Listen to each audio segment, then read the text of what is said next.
It's clear where his loyalties lie. They lied to Donald Trump, right? In other words, all he cares about. He's an opportunist and a narcissist. And if you just put everything he says through those two paradigms, I think you'll understand Donald Trump perfectly. Now, talks are ongoing in Moscow between presidential envoy Steve Witkoff and the Russian leader Vladimir Putin. A short while before he arrived, a Russian general died following the explosion of a parked car. Meanwhile, rescue operations following Wednesday night's massive strikes on Kiev have only just ended, and Russia is continuing its drone strikes across Ukraine. Let's speak now to Mariana Betsa, Deputy Foreign Minister of Ukraine. Good afternoon. Good afternoon. So more attacks on Ukraine overnight and, of course, the death of a Russian general in Moscow this morning. What do you make of that? There's clearly been no let-up in hostilities. Well, first of all, today is a day of mourning in Ukraine. Yesterday, Russia brutally attacked Ukraine, but also Kiev, the capital. 12 people were killed, murdered by Russia, and more than 90 injured. And this is actually the answer of Russia to any peace talks or any ceasefire. Russia doesn't want this war to be over. The main idea of Russia is to destroy Ukraine as a country and to destroy Ukraine as a nation. And clearly, not a single sign shows that Russia definitely has any intention to stop this terrible aggression against Ukraine. And Steve Witkoff has never met the Ukrainians. This is what he said to the Russian president upon meeting him. How are you, Mr. President? Where are you? So good to see you. So good to see you. Does it worry you that such a man is at the centre of negotiations? You know, I'm not in the position to command the bilateral US-American talks. What worries us as Ukraine and worries the Ukrainian people is that any ceasefire should be first full and unconditional. And it is the first step to comprehensive and just peace. Russia hasn't shown any sign to abide by the ceasefire proposed by President Trump. It has been 45 days since President Trump proposed this ceasefire, and Ukraine agreed to it on the sea, in the sky, and on the front line. And we also wanted to extend it to the civilian areas, that Russia does not attack civilian targets, but they refused everything. So the main idea is to press Russia into negotiations and press Russia into stopping this brutal war, genocidal war against Ukraine. And on Witkoff, some have accused him of repeating Kremlin lines. We've also now heard from Donald Trump. He's been quoted as saying that Ukraine seeking to join NATO is what started the war in 2022. That's the Russia line too. Is it possible the White House in this way has been influenced by the Kremlin? What's your concern there? Well, first and foremost, Russia does lie.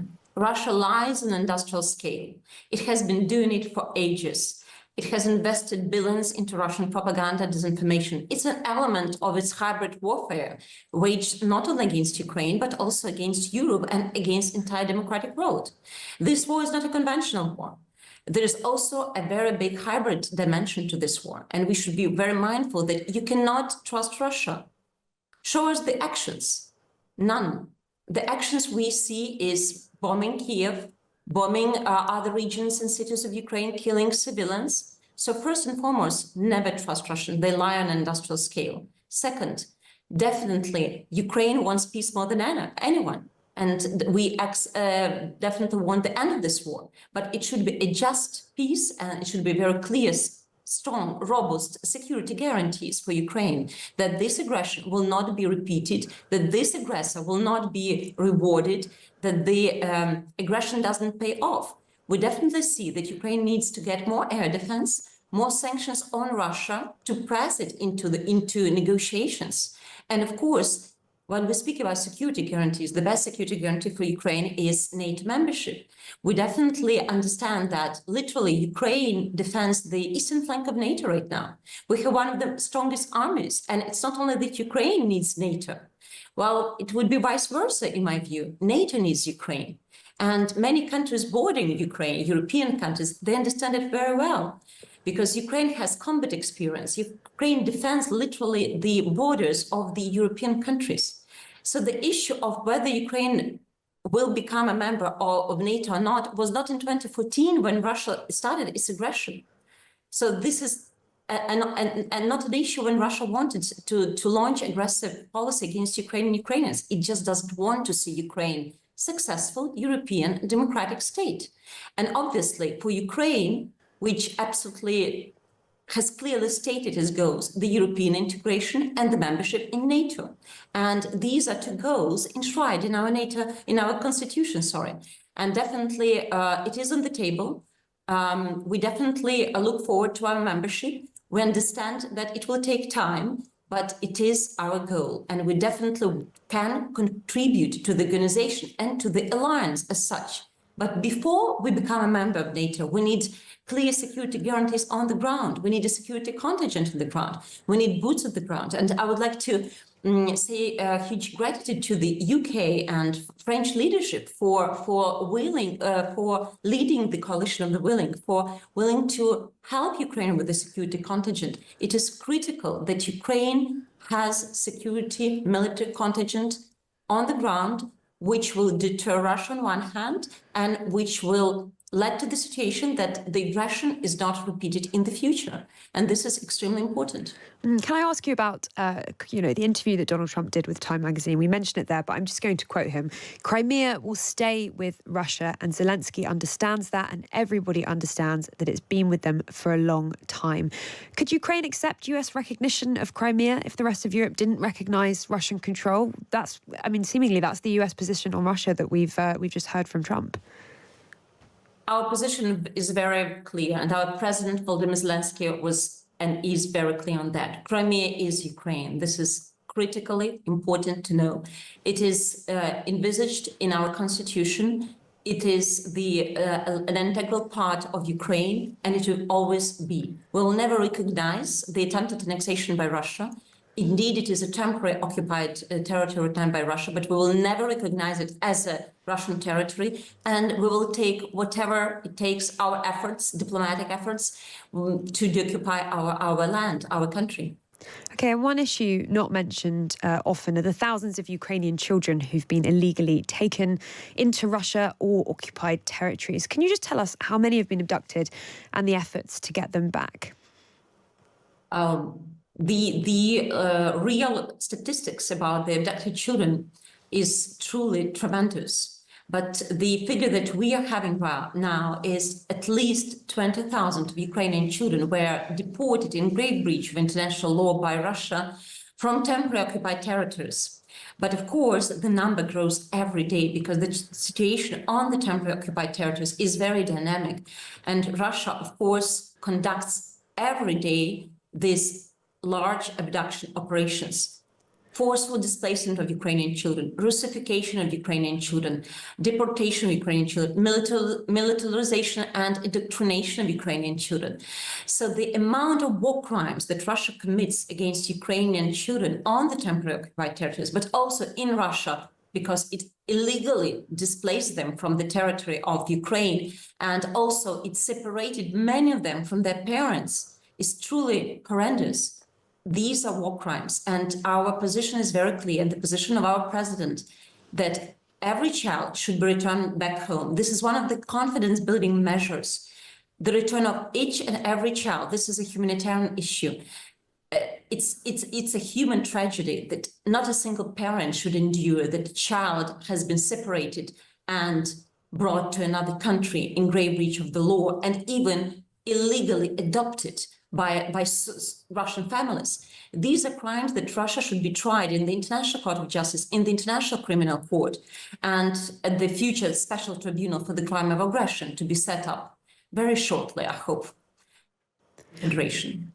Marina Betsa, thank you very much for joining us this afternoon. That's the Deputy Foreign Minister of Ukraine there. Well, let's cross over to the US now, and we can welcome Rear Admiral Mark Montgomery, the former Policy Director at the Senate Armed Service Committee. Good afternoon. Good afternoon, Laura. Thank you for having me. Thank you for joining us. So Lavrov said today that talks are going in the right direction. Should we be hopeful for a deal soon? Well, usually I appreciate the exact opposite of Foreign Minister Lavrov. So if they're going in the right direction for him, they're probably going in the wrong direction for democracy and transparency. And what I mean by that is that, Russia is not interested in a consensual, fair, transparent long-term, strategically stabilizing deal. They're interested in gathering what they can gather with President Trump's assistance from the Ukrainians, from Europe. Best case, stabilizing lines for a short period of time, and then continuing their efforts to grab as much of Ukraine as they can. And on this question of where Trump's loyalties lie, it must be confusing for some people listening to this program, because on the one hand you have that post on Trump social where you have kind of rare criticism from Trump towards President Putin, and very directly too, and then on the other hand you have this interview with Time magazine making claims about Crimea that many people would find astonishing. I mean, where do we actually think Trump's loyalties on this actually lie at this point? It's clear where his loyalties lie. They lied to Donald Trump, right? In other words, all he cares about. He's an opportunist and a narcissist. And if you just put everything he says through those two paradigms, I think you'll understand Donald Trump perfectly. The opportunity here for him is to be his initially 24-hour, now 100-day plan is to bring peace to the Russia-Ukraine conflict, and then over to Iran, Israel, Hezbollah, Gaza, and try to do the same there in some ludicrous attempt to gain a Nobel Prize or some other positive international accolade that will redound to his long-term legacy, which is, I think we all understand, 0 degrees Kelvin likely to happen. And I mean, clearly he has his own deadline in mind. He said that. But do we have any idea what that is? I mean, as you say, people were suspecting 100 days, but there's not that long until then. There's a matter of days until then. And then beyond that point, people will be very concerned that he'll want to pull out of the peace process entirely.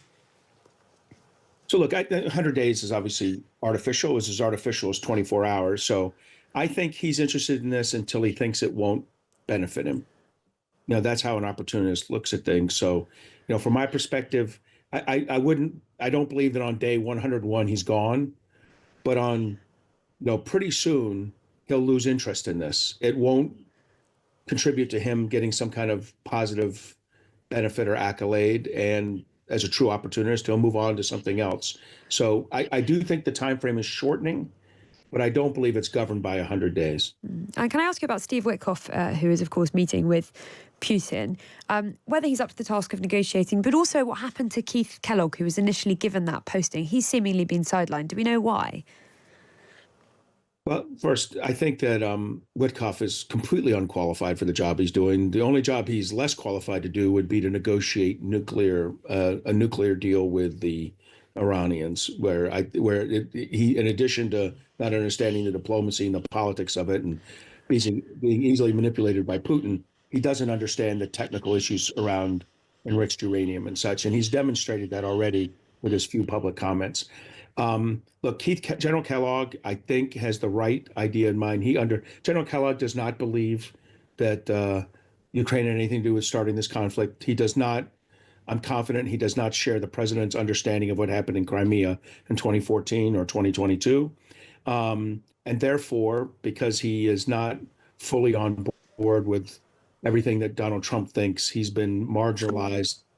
He's been marginalized to be to basically just be the handling mundane details with the Ukrainians. And on this question of security guarantees, obviously people thinking about what the specifics of the US support might actually be for Ukraine. Do we have any sort of idea within that broad frame of whether we could see intelligence support, air support, economic support? What are we now looking at that's most likely in Trump's mind? Look, realistically, the United States has to provide the intelligence support. I don't think there's a reasonable European alternative. The United States providing the intelligence support to support both the reassurance force, whatever European reassurance force there is, and to support the a monitoring mission. There'll have to be a monitoring mission along with it. By the way, on the things that Witkoff isn't doing, when you're the lead negotiator, when you're the country negotiating this, you should be simultaneously working the monitoring force and the reassurance force to support some kind of cessation of hostilities, and you don't see that happening. So from my point of view, the very most important thing, if they did nothing else, is the intelligence support. And by that, I mean not just the overhead imagery, but the analysis of what the imagery shows. It's really interesting. Rear Admiral Mark Montgomery, thank you very much for joining us this afternoon. We're going to have to leave it there, but a fascinating interview.